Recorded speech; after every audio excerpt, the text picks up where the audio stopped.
Hey How is everybody, we're everyone? we're 2 minutes in. How is everybody doing? Shiloh. Before we started, Shiloh was like, "I don't think anybody's gonna come." No, I said You, it's gonna be you, me, Shannon, and Jason, and that's no, it. you were like Piper Laurie and Carrie, where she's looking out the window, going, "That boy ain't coming. He ain't coming for you." Oh my goodness, so sad. Where's Esther? I don't know. Hi, Jean from Gene Australia. from Australia, thank you. So we have our upcoming Patreon watch party. Patreon only this time. We're gonna watch Chicago the musical, and we're doing that in a couple weeks. So you can still join in on that. But we had our friends from New Zealand are like, can you do it on a Friday night? Because then it'll actually be Saturday during the day and we can watch instead of it being like mid work day. So we'll do that for sure next time. So, and I'm not saying, but I'm saying there's a trick, and I used this when I was in France with my husband. If you are using Netflix or any of the streaming services on Chrome, you can go in and you can change your location digitally. Oh, So right. if people are in the UK but you have an Amazon, I mean, you certainly do have to have an Amazon Prime Right. subscription. So let's do our patrons we have so far in March. We have Aaron D. That's Aaron with an E. And Christine. We also have Miranda H. Jazina C. Miss Rebecca Sebastian. It's about time. I know she's not here, but I'm kidding. I know she's just doing like stealth surveillance and research for her own Patreon that's going to be launching soon.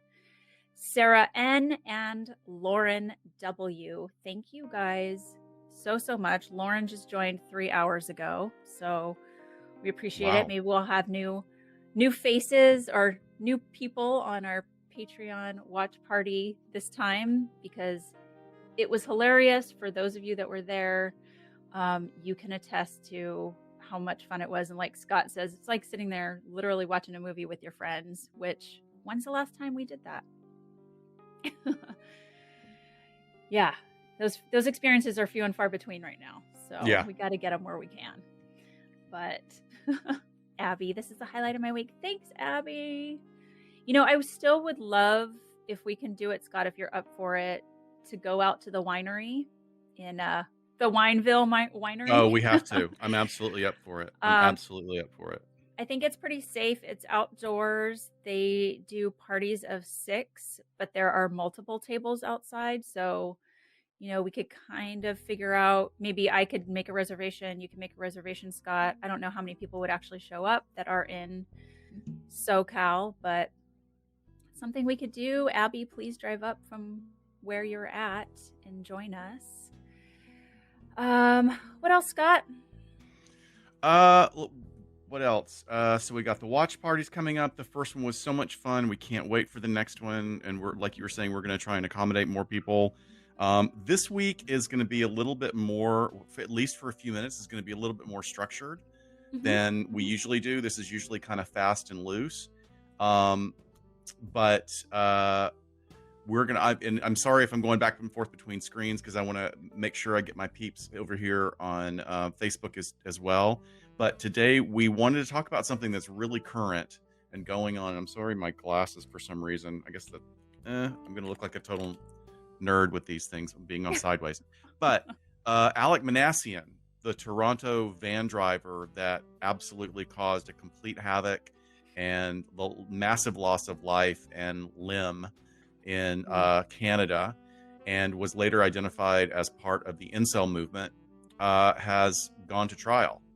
And there were some very interesting things about that trial, those trial results, and the defense, and what the judge said that are absolutely about forensic psychology. And we kind of held our breath about some of it, and I'm incredibly relieved at the results. And we'll get into why. Yes. And just because we want to stick by our trigger warnings, of course, we're going to be talking about murder, in this case, vehicular murder, some misogynistic language, because, of course, we're going to be talking about incels and maybe doing a little recap on that. And then we will be discussing autism spectrum disorder, because Scott and I do a presentation on incels, which was birthed from our episode on incels, and we have since done professional presentations to a number of different entities and agencies that want to know more about this, either in the private sector or law enforcement. And so we couldn't help, because people ask about it, include a section talking about what is this perceived overlap that we're seeing with autism spectrum disorder and some of the incels that are radicalizing and acting out violently.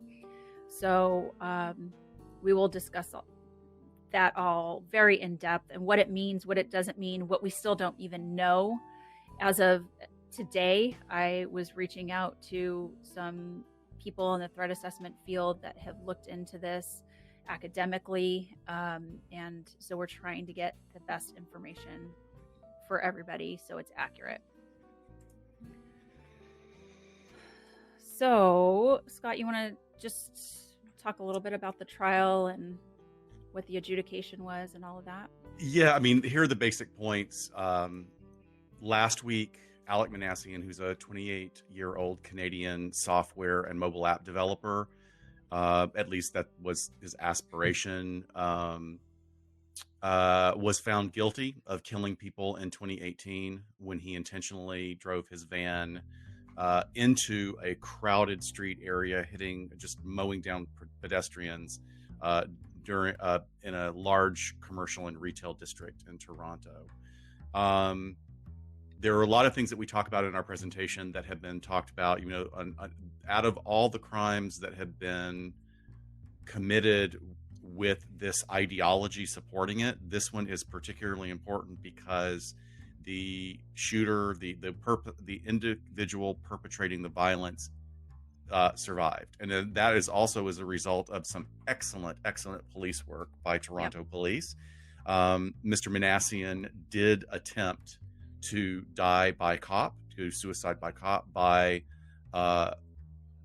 moving in an erratic manner and brandishing his wallet as if it was a firearm. And once again, fantastic work by the Toronto Police for surrounding him, de-escalating him, and not shooting him. As a result, we actually have data about what was going on in his mind. And that's really important for moving forward to put into sort of a larger database of information about threat assessment and risk assessment in mass casualty violence episodes. So sorry to get all technical with the language, but it is a really kind of momentous event in that sense. And now that we've come to trial and he has found guilty, the thing that was worrying many of us was that his excuse or his defense was, I did it because I'm autistic.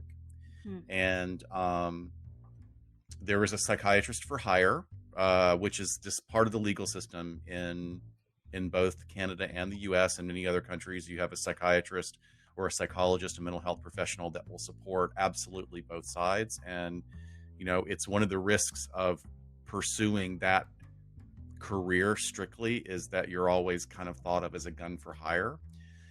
So the psychiatrist who testified for the defense wrote in a report that he had created and submitted to the court, and this is the quote: despite the fact that Manassian was not psychotic, his autistic way of thinking was severely distorted in a way similar to psychosis.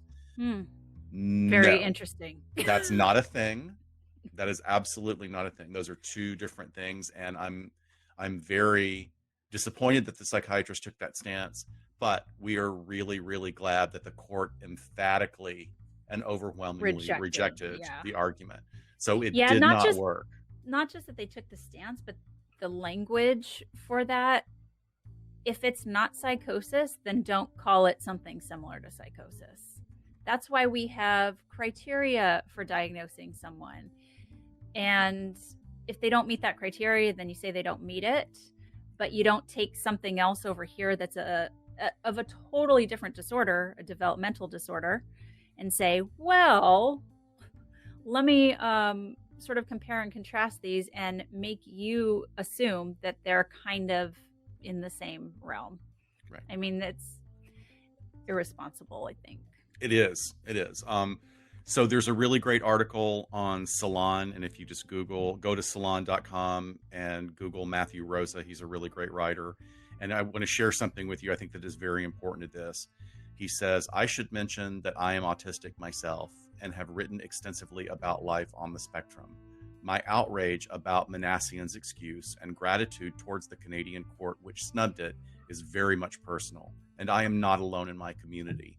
As Temple Grandin, a renowned scientist and autism activist, told me in an email, autism should never be used as a defense for deliberately committing a serious crime such as murder. Autistic people are very capable of rational thought and knowing the difference between right and wrong. And I'm just like, I thought that was just Yep. beautifully encapsulated. Yeah, I think it's great that there was he's writing on this subject, and it gives us another layer of perspective. Right.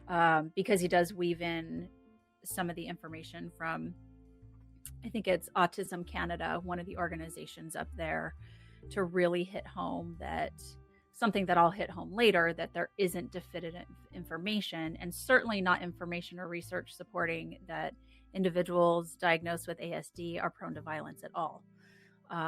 Quite the opposite. They're actually more likely to be victimized because of their disability. Well, and I would actually go even far. I mean, this is something that this is sort of an approach that many of us in the mental health community brought up when the documentary for The Night Stalker came out, is about, yes, this man committed horrific crimes, did terrible, terrible, terrible things, not making any excuses for any of the crimes he committed. He also was horrifically abused and traumatized as a child. So, that particular path, that's a thing that he got there. It doesn't let him off the hook for what he did. And, it's not fair to lump all of this wide spectrum. And I don't even like to use the word spectrum in this sense, but this wide topography of diagnoses. I just think it's irresponsible of that psychiatrist to use that. But I'm clearly the result, it was good. Good thing it didn't sway it the other way. Let me do a little recap on just incels for people here that might not have heard our episode or researched it more on their own. And then, of course, this will be going on our YouTube channel at some point, and for our other patrons for the other podcast feed. But we do have a full episode on incels, actually kind of two. So we have our incel episode, and then we have the interview that we did with retired special agent Jim Fitzgerald, and talk about incel ideology a lot in attributing it to Ted Kaczynski. So it's you get double, but there's the second one is definitely way off in another field and just theoretical, but super interesting. So incels, and the reason that this is important and that law enforcement's interest is peaked here is because since 2014, and I would probably not include 2020 in this because I didn't see any evidence of it, but since 2014 there have been 1 to 2 spree killings every year perpetrated by individuals who identify as incel. So you bet that has law enforcement and people who work in the prevention world interested as to what's going on. And essentially the incel movement is rooted in its grievances related to sex.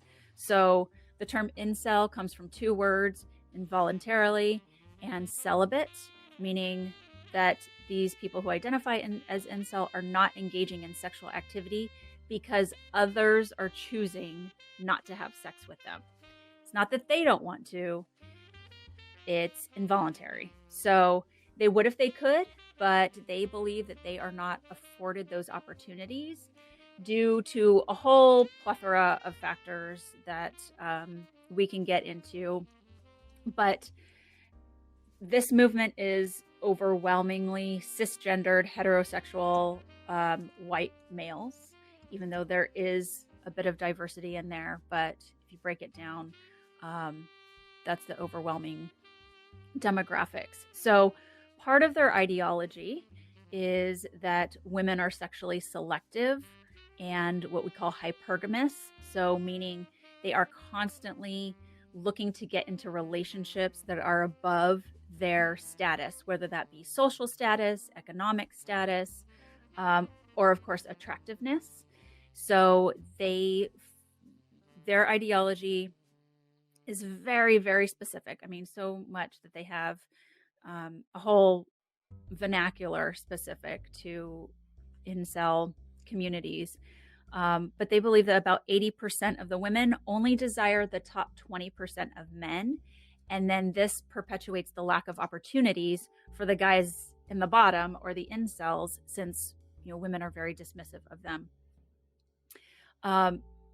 So essentially, they say that women are always trying to marry up. Incels feel that this is unfair because there should absolutely be a partner for everybody out there. Some of them also believe that they should be assigned partners or assigned wives, or that they should be able to take sex from women because they are entitled to it. And this is what we see a lot, is this, as Scott has called it, this mental gymnastics that they do, where they go from being super entitled to extremely low self-esteem as well, including deep depression, suicidal ideation, a lot of self-loathing. It's a very interesting dynamic that you get these two things going on in essentially the same population. Yeah. So all women to them are sluts, whores. They give away sex freely. They use men because essentially they, meaning women, are genetically hardwired to exchange sex for money and status and power and shelter and material things that we can't make or earn for ourselves. We need men. Therefore, sex is sort of our way to go about that transition. Let's see. All of this, the ideology is just bigger and bigger. I just want to give you a little taste of it for right now, of course. But this is literally just the tip of the iceberg. I mean, it is. It's yeah. That's why I hesitate. Because I'm like, if I go any deeper, I'm going to be like all the way in. But essentially, these individuals have found each other online over an evolution of time. And now they're all feeding each other into this ideology. It's an echo chamber. And it's a big part of why this movement is a movement. It's these groups of people that are finding each other online and egging each other on and perpetuating it. So, again, we don't know obviously how many people identify as incel. There is the primary way that they communicate online is through incels.co, which is the message board that is regulated to some extent by one of their peers. And I believe there's about 10,000 users on there. And we have some data from surveys that they do pretty regularly. And so let's say that we know of, there's 10,000. That's very loose statistics right there. But the majority of those individuals are not radicalizing, are not in this group of what we would call true believers, to where they're then acting out like Alec Manassian, who did refer to himself as a true believer and was doing this for the incel movement and for the cause and for what he called the rebellion, right, Scott? Yes.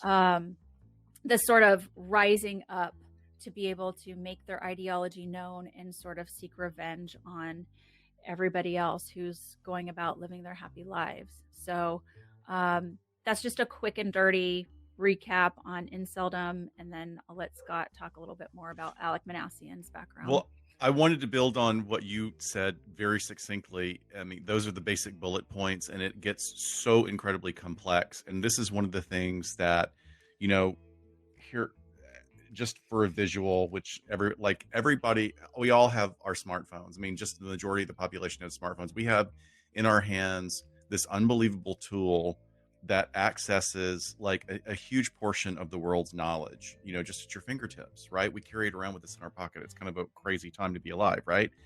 And it allows us to connect with people in ways that only until the last few decades has never existed before. The downside is that in previous times, people who had disordered thinking did not have a way to connect. Even, and we see this also in the rise of illegal child sex images that are distributed on the web and produced, unfortunately, still being produced around the world. Is that those people, those perpetrators and producers, can connect with each other online. They have found each other, and within this group, and I'm not going to draw, I'm not collating uh, illegal sex images with the incel movement. I'm just saying that ideologies, radicalized ideologies, have now found a platform where they can create their own bubble and live within that bubble. And this is a particularly toxic group for a number of reasons, in that what the term shit posting, which is degrading each other or instigating by posting things that will get people rageful or depressed or angry. Right. I mean, one of the things that is part of this ideology is posting things that will get people so angry and depressed that they kill themselves. But hey, if you're going to kill yourself, make sure you go out and take out a couple of those sluts that Mm-hmm. have been taunting us for all these years. And I'm sorry for using such rough language. We gave a trigger warning, but that is not even anywhere near as bad as the language gets within these forums. I mean, there are times in reading the research, I had to put down the paper and go, Yeah. wow, this is some foul stuff. I mean, it was Yeah. really rough.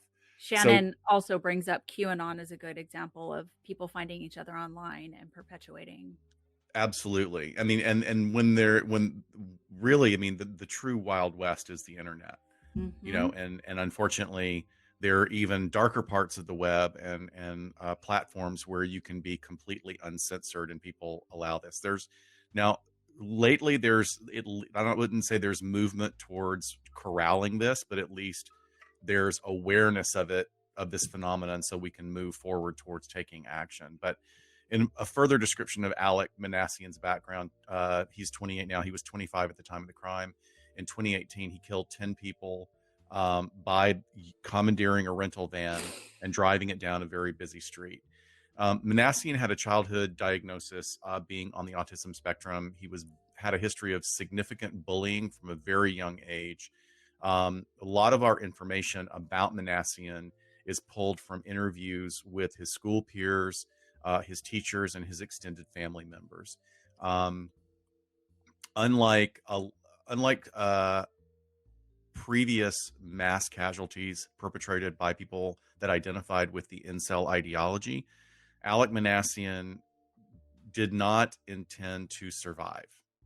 He intended to go out in a blaze of glory, and he was intending to do this because one of the people that is held in very high esteem in the incel community is a young man deceased named Elliot Rodger, who was perpetrated a very violent crime in Santa Barbara several years prior to this.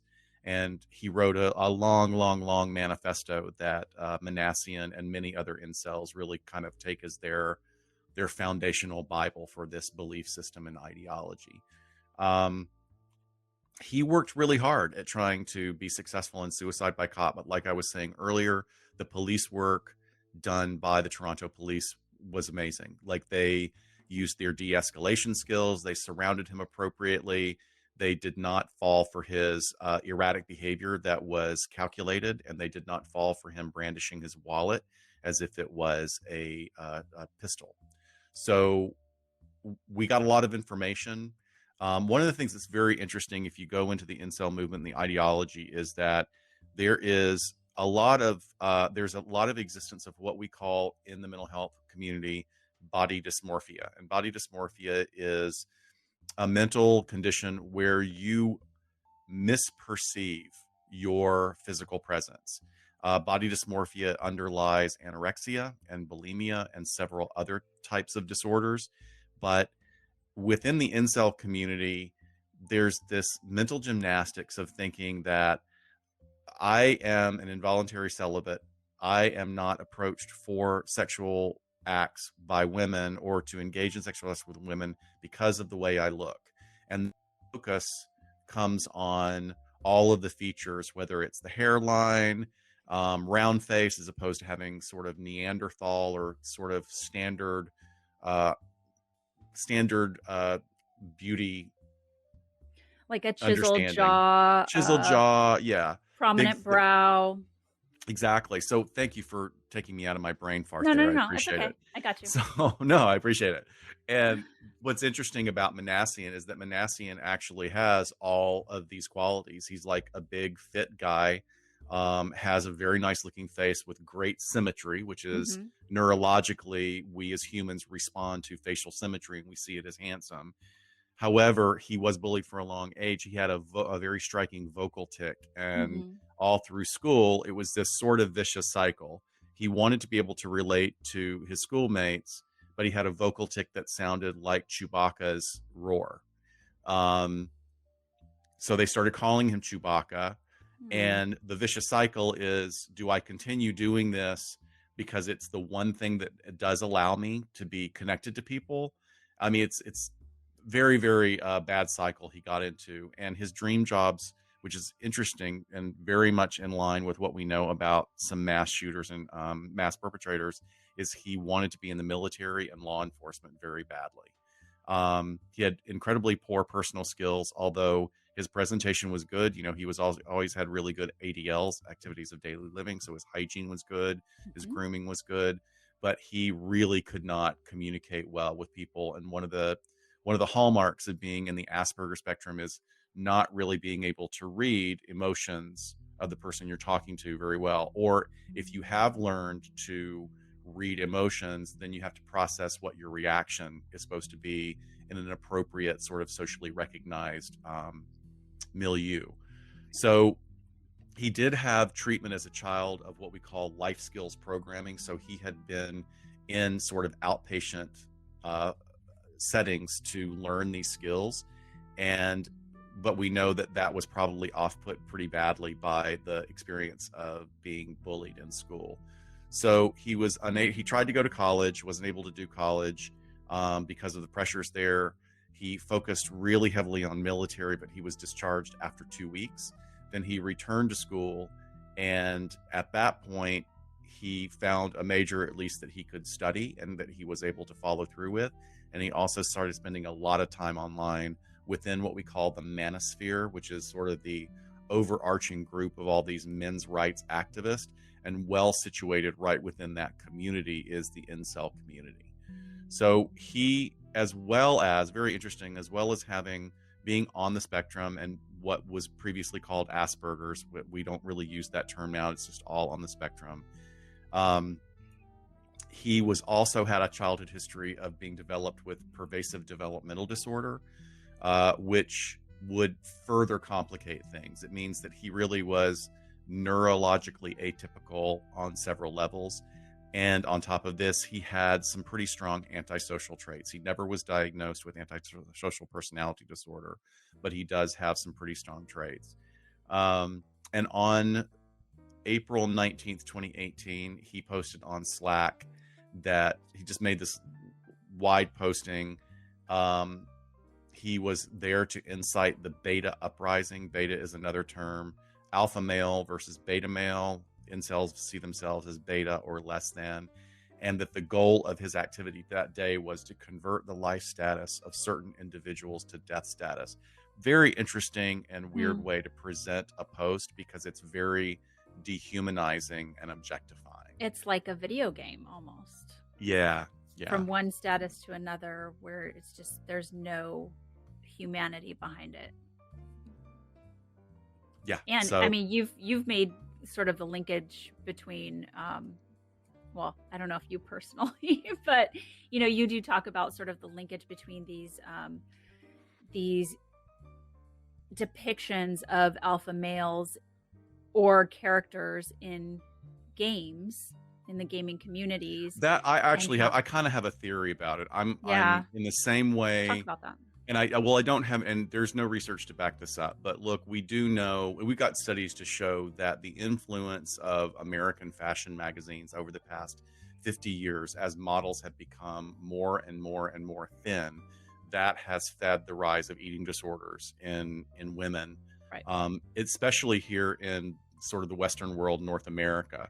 And there was a lot of controversy about, like, does that really happen? No, that's not, it's not going to influence kids in that way or young women in that way. And moving forward, what we know now is that it does, and it's been proven, because when these magazines and this sort of media started making its way into communities other than North America, like island communities, where generally a full-figured woman was very much, very much that was the epitome of beauty. Suddenly, we started seeing examples of eating disorders in women, and then the advent, not so much of GQ magazine in the 80s, but when men's fitness started being on all of the racks, we started seeing a huge uptick in gym memberships, and guys really not understanding that all of those photos, just as the women's photos are photoshopped in any men's skin magazine or Vogue, for even that matter. Yeah. In Men's Health, those perfectly sculpted bodies there on the cover, that's a lot of that's Photoshop. And they've also starved themselves down, Sure. to 4% body fat for the photo shoot. And it's lighting and it's bronzing and shading of the abs. Absolutely. Absolutely. All we got is filters here. I wish I could put the contour on to Oh, get right. this quarantine 30 off I'm me. sure you can find that filter. You can look dead inside like the models that Shannon Right. was pointing out. Oh my goodness. We've So, got some great Heather Buchanan also. I just want mhm. to mention something over here on Facebook. Thank you everybody for participating. We really appreciate it. And Heather says the podcast Behind the Bastards talked about the manosphere. I Ooh, love Behind the Bastards. I haven't listened. It is such a great, each episode is standalone and it's really good. They talk about like Mussolini's background. I'm doing my workout in the neighborhood a few weeks ago, and I'm like, oh my God, I never knew all this stuff about Mussolini. This is amazing. And yes, what a complete and total bastard. Wow. Oh, I'm gonna subscribe right now. Cool. So Jane Ann also asked, did incels come with the advent of the internet, or were they always there? I think that's a great question, Jane Ann. I think that actually it was not until they had the opportunity to come together. I mean, what we do know is that that term incel, the portmanteau, was developed by a female, Right. and she In the was going 90s. in the 90s, and back in, like, this was when it was like HTML websites, very, Right. very simple. And she started a message board for anyone, male or female, who was really having trouble connecting and Hmm. finding intimate relationships. And And it was a really supportive place. It was, completely supportive. just for them to vent and support each other. And that went downhill really quickly once she actually ended up, kind of coming into her own socially and started getting out there and was able to form relationships and realized, I really don't fit here anymore. I should probably sort of pass this on to someone else. And she ended up doing that. She passed it on to a guy that was helping her kind of with the tech aspect of it. Yeah. And Alana was her name yeah, too. Alana, it was, yeah. So she ends up going off and living her life.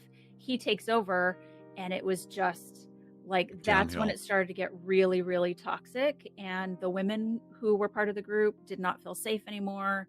It got more and more misogynistic, and then they started kind of going to other areas of the web. So, without going through that entire evolution, mid 90s, early 90s, I think it was 92, is when Alana started the website. So, So Jane had another question. Are there female incels? And, like, yes, there are females who do identify as involuntary celibates, but the incel.co and other online platforms are not a safe space for them. mhm. Um, The and males they're will say, no, that's not true. That can't be because it's part of their exactly, ideology. their ideology is that it's not possible for a female to be an incel. I mean, it's a pretty toxic place, and there are a lot of other. I mean, we're, like I'm saying, we're licking the razor edge of the Ew. entire glacier of that is under of information on this phenomenon. It And if is you like, want like the full deep dive, go listen to Incel, the podcast by Nama Cates. She's also on the Crawl Space Network, and most of you guys are probably totally familiar with her. But She has really become a trusted source to them, and has been able, I use the word infiltrate. I know that's sounds much more ominous than it is, but they have really let her into their circle a bit, and she interviews folks, and the guy who runs incels.co, and they're all anonymous, but they speak to her very freely, which is more information that any investigator is getting. So it's a so much information. It's And she wonderful. has such a wonderful non-judgmental way. I mean, I will say this, like, well, maybe I shouldn't say non-judgmental. I would say she is open. She does challenge them. There are times when, and it's a gentle challenge, and she'll point out an inconsistency in something that someone has said, which I think is a very valuable way to talk to people. But it is, I think that she's doing some really great work in giving. I would also want to say, like, we have listeners to our podcast that identify as incels, and they have schooled us very correctly Mm-hmm. that, and I mean, I don't want to say like not all incels, but like this is a really great example of people who like, look, I've just never been able to achieve this, and I'm working Right. on it, and I'm doing what I can, but and I don't agree with 90% of the crap that these guys are saying, but it is my community. And this is Well, the place that I feel like I get support. And I think yeah. that is the really difficult position for them to be in that community. And it's interesting. I mean, obviously, we're using the word spectrum so much today, but all of these movements really are a spectrum, from the Alec Manassians, who think they're going to go out there and change the world and show everyone who they are and why they're doing it and that it's valid, to, not the 20-something-year-old guy sitting behind his computer, but the 60-year-old guy that writes us and tells us, hey, this is what it's like to live this way as me. And no, I don't think violently. I don't want that to happen. I don't agree with a lot of what they say. So there is very much a spectrum here, just as there is with all of these groups, where occasionally you have someone pop off and engage in violent activities, no matter what it is, especially like a lot of the domestic extremist groups that have been front and center lately. Anything else you want to add about Alec Manassian's No, talk? that's it. That's the basic I wanted to let you get to, because you have some really important stuff about the disorders that maybe not always, but have, there's a bit of an overlap. But that's something we want to make sure we really distinguish, is that this is not saying that anyone with autism has the propensity for violence, because we're not saying that at all. Right. And then if we can get to it, Scott, remember, so Jason asked the question, how would you deal with an incel in therapy? And then maybe if you feel like sharing the case study, we could Sure. do that. So again, there is zero, I want to say this in all caps. If I can do that, there's zero research suggesting a clear or causal link between ASD individuals and the risk for violence. So just because there are some incidents of individuals with a certain diagnosis acting out, it doesn't mean there is any sort of causal linkage there at all. Again, most individuals with autism spectrum disorder are not violent or criminal. No one condition or factor is ever the cause for targeted violence. And Scott and I say that over and over again, whether we're talking about incels or QAnon or sovereign citizen or something like that. It's never one condition or factor. There's so many other factors going on. So I think everyone here is pretty well versed, and I know we have some experts in the room here virtually who are family members of individuals that are somewhere along the lines of on the spectrum disorder, ASD. But just a really quick overview. Autism spectrum disorder is a condition of brain development that impacts the way that individuals perceive and socialize with others. So even with just that one sentence, you can see what a wide variety that can look like. So that can be someone that is very, very functional, doing wonderful work, a wonderful person, able to communicate fairly well. They might have some obstacles here and there, but it may not even be noticeable, all the way up into folks who really need round the clock care and are nonverbal. So it is quite the spectrum in and of itself. So when we're talking about, we're not just talking about Alec Manassian here. Scott already gave his diagnosis. Elliot Rodger, there's conflicting information about Elliot Rodger, who's the Isla Vista shooter, and the sort of the god that incels look up to. They call him the Supreme Gentleman. He is really the launching point for a lot of this movement, following the belief that maybe they need to rise up and act out, because he's the first one that really did it in the name of incels, leaving his long written manifesto and leaving his video manifestos. Also, not a bad looking guy, which I want to note, like very good looking features, and was wealthy of means.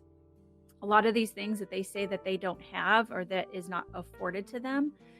He's a really interesting one in my perspective. That's the most interesting thing about that whole case. It is, and it's a real conundrum that they hold him in such high esteem, because he was one that had all the trappings, and a lot of his anger came from the fact that I've got the best clothes, I've got the best watches, I've got the best cars, I've got everything, and Exactly. was a handsome young man, but women just have no regard for me. I mean, because he really had that problem with theory of mind, like the idea that other people exist outside his own mind, and other people have feelings and thoughts that are separate from his drives. He was clearly distanced from that. Void of that. Yeah, definitely. So I have seen that he was initially diagnosed with Asperger's, and then eventually he was, because he was working with a mental health professional all the way up until the incident, and he died by suicide in his incident. So we don't have anything after his manifestos, but he did also earn a diagnosis of pervasive developmental disorder, not otherwise specified, which is part of the autism spectrum. So it's kind of, when you hear not otherwise specified, it's one of those where it doesn't quite meet the criteria maybe for the other disorders under that Right. umbrella. So they just kind of shove him under that instead of saying, no, he doesn't meet any of this. It's like, okay, this is kind of a catch-all diagnosis. We also have the Umpqua Community College shooting that happened in October 1st of 2015. Another college, or he was actually out of college by the time. I think he was 26 years old. And I don't have his name with me. Scott and I tend really not to use a lot of names when we talk about perpetrators of mass violence, and that's how a lot of the media has gone, as to not glorify or create a contagion effect in others who may be ready to act out than identifying with those individuals. But some of these bigger names are, just, it would be a little silly if we didn't. Anyway, this individual was also at some point diagnosed with ASD. His mom talked about it on a couple of outlets online, and then I was able to definitively find a pretty decent resource confirming that. So this is just 3, and then you also, if you're thinking of this as like a big Venn diagram, we also have then the incel community, right? So they're going to have their own spectrum of disorders, but on incel.co, they do, I believe, a monthly survey with all of their users. Usually around 500 people actually answer it. But the guy that runs that, so in the survey, he puts a question in there, which is, and this is his wording, do you suffer from autism? So it's a little vague. He's not a researcher, he's just asking a question. 74% of respondents said yes, that they do. So again, I know that's self-report. We don't have mental health records to back that up, but I think it's really interesting that here's a little snapshot, a little sample of this 10,000 person population, and 75% of them are saying yes, we fall under that category. And But that's, let's make sure we understand that just because that percentage shares that they identify or they may have that diagnosis, that does not, we're not drilling down and making any assumptions about their potential for violence at all. No. There's not that. Yeah, I'm sort of speaking to the overlap between incel and ASD, not talking about violence in that little window. And I believe, we talk about 74%. I believe it's only 1% of the general population that is diagnosed with ASD. Does that sound right, Scott? And maybe some of our experts in the chat can let us know. So that's a huge difference. It makes me at least go, what's going on here? Right. And if that's where we start, then that's how curiosity and research and then eventually data can come out. There was a 2017 study that looked at 73 mass shooters. So I'm not saying that these are incel, but these are mass shooting incidents, and they found their numbers were much lower, but they found that 8% of shooters had an ASD diagnosis, and 21% didn't meet full criteria, but had some traits, which was how they put it. So yeah, this is where they say, yes, the general population has less than 1%. Less than 1% of the general population is diagnosed with ASD. So now when we're looking at violence, this is not looking at inceldom, but this is looking at violence. The numbers are at least higher, up to 8% for an actual diagnosis. So from 1% to 8% statistically is a huge jump. Again, it's just to make us go, what is going on here? And we still don't know. The research is not definitive. Again, it's not one condition or one factor that equals this behavior or outcome. As a matter of fact, I believe it was this study, let me just double check, that said in those cases, yes, those individuals also experienced a lot of psychosocial risk factors that we see in individuals who act out in violence: parental divorce, physical or sexual abuse, major surgery. So we're talking physiological traumas. So you can see there's other things going on, and I'm glad the researchers actually looked at that, so we wouldn't just be left with this this making this causal link when we know we shouldn't, but it's right there in the forefront. They said, what else is going on with these folks? And clearly there is. We just don't know what the magic formula is, clearly. So Erin, psychiatric social worker Erin, who I got a lovely opportunity to work with when she was at our agency, is saying that the most recent research is saying that it's about 1.85 of the population. Oh, is it? Okay. That may fall within the spectrum. Thank you, Erin. That's really helpful. Emily said the same thing over here. 1.85. So great. I wanted to answer something. Heather Buchanan over here on Facebook said it's sad because if the incel guys just chilled out, then they could find a girlfriend. No matter what you look like, there's a person out there to love you. You can't just be an angry, abusive person.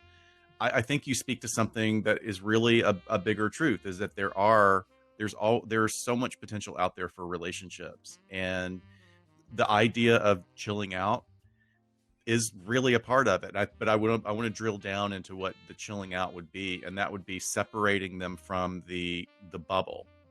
First it would be separating from the bubble, and then I'm gonna segue, Heather, from your question into what Jason was saying over here on Get Vocal about how would you treat something like this. And first is in any kind of therapeutic relationship, you have to create an alliance. And when we do that in working in any kind of clinical setting is, as a clinician, I have to sit down with you and I've got to somehow communicate to you that this is a safe space and that it's going to be okay, that you can share with me some things that are really difficult for you. And of course, we, by law, we spell out what the parameters are. Is like, hey, anything goes here as long as you tell me, as long as you don't tell me you're going to hurt yourself, you're going to hurt somebody else, or you're looking at illegal images on the internet. That's basically like the three big rules here in California right now. But you have to create that relationship of safety, and then you can start to pull apart that ideology. And that starts, I mean, that who knows how long that process takes. It might be 2 weeks, it might be 6 months, it might be longer. But then also what you try and do is you try and get them to actually imagine stepping out of themselves and like, well, how do you think other people feel about this? No, not the guys you're talking to online. This young woman that you feel disparages you and is so dismissive of you, let's really go into her mind and what she thinks. And when you can create a relationship like that and make it a safe space, some real amazing things can happen. In fact, there's a really great Vice article about a young man who left the incel community because he stumbled into a relationship with someone that had patience and was able to kind of tolerate his back and forthness of pursuing the relationship. And he talked about like the experience of being in a healthy relationship and feeling cared for and non-judgmentally caring for someone else.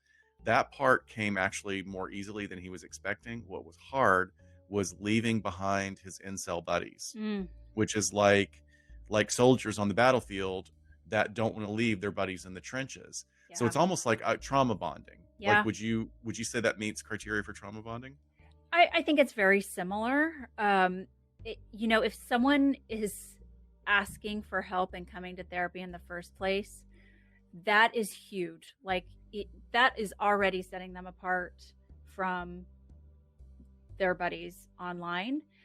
I think the biggest obstacle is that you do all this work in the therapy room and then they're going to go home and possibly get back online, and it might undo all that. And that's really what you're looking at. You're looking at probably taking a cognitive behavioral therapy approach in undoing all of these deeply embedded cognitive distortions that are now a part of their identity and these connections with what is essentially their only social support. And what we hear, it's that, and there's nothing else. They're really isolated in this online world. So it's going to be multifaceted. You're working on these cognitive distortions. You're trying to build empathy. You're also trying to build up other sources of social support, because you can't just take that away from them and then expect them to thrive.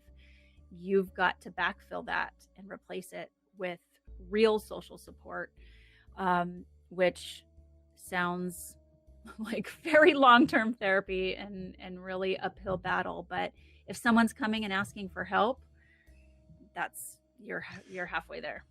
And that's an important part of it, is like it's very rare that we can force mental health treatment on someone. Right. I mean, and that's in rare cases. I mean, a person can be adjudicated for a crime that they've committed in the community, and there may be a nexus or an intersection with mental health, which is sort of what Shiloh and I do as forensic psychologists, is look at that nexus.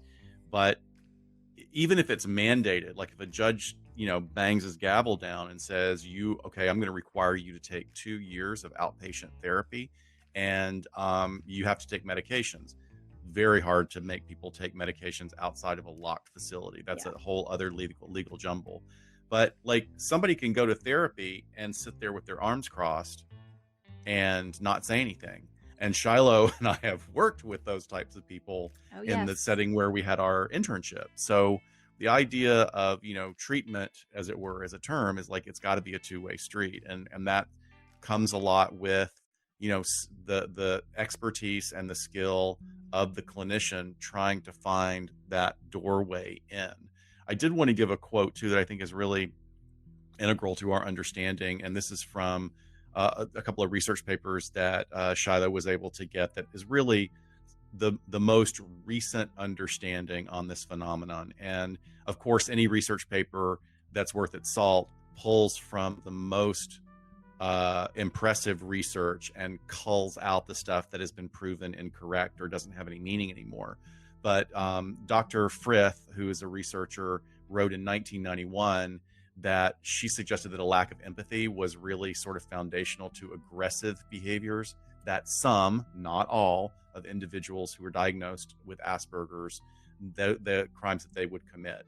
But she believed that those individuals with Asperger's syndrome are not necessarily motivated to hurt others, because you have to have an active theory of mind in order to be in that space. Like you have to have like a metacognition about intention to hurt others and the motivations that drive that. But in her view, Asperger's individuals who do commit violence do so, and I'm going to quote this, during the myopic pursuit of a special interest during a state of panic or as a result of severe ignorance regarding appropriate social behaviors.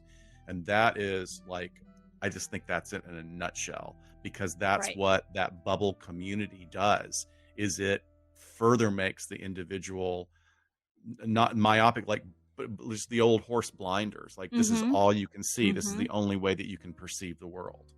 And almost, here's our mission, or what I'm being sent out to do. I kind of feel like Alec had this, like he was a soldier going out to complete this mission.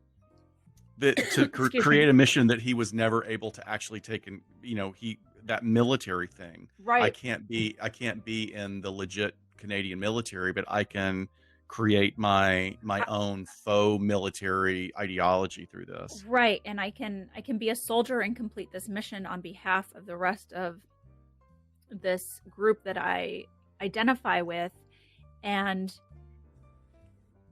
so laser focused on that not, like she is saying, not even being able to comprehend what it's actually doing or what the ends to the mean are. Did I say that right? Means to the ends. God. It's late in the day.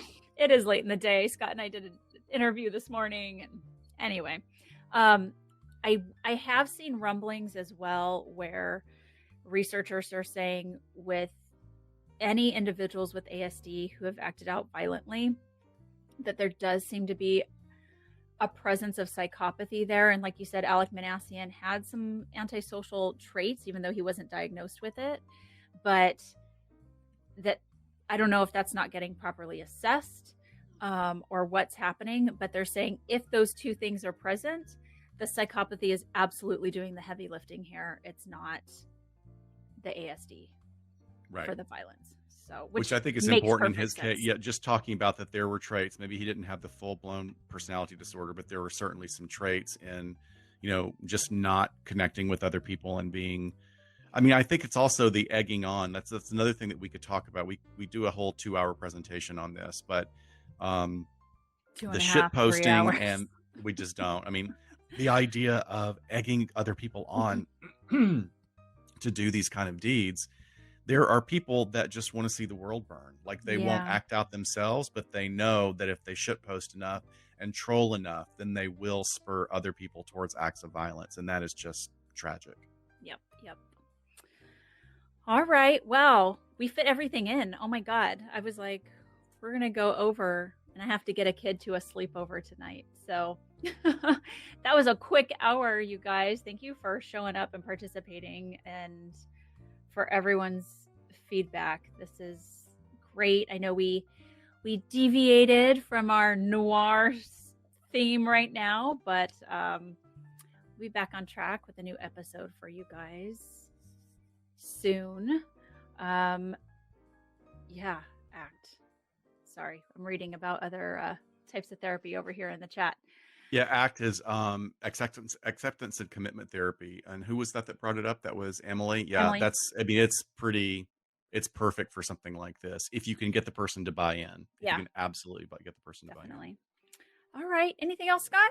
Before we wrap up? That's it. You guys, thank you so much. I know that this was not our typical laid back, goofing off. But we just thought this was particularly integral to what's going on in the news today, and we wanted everybody to be up on it.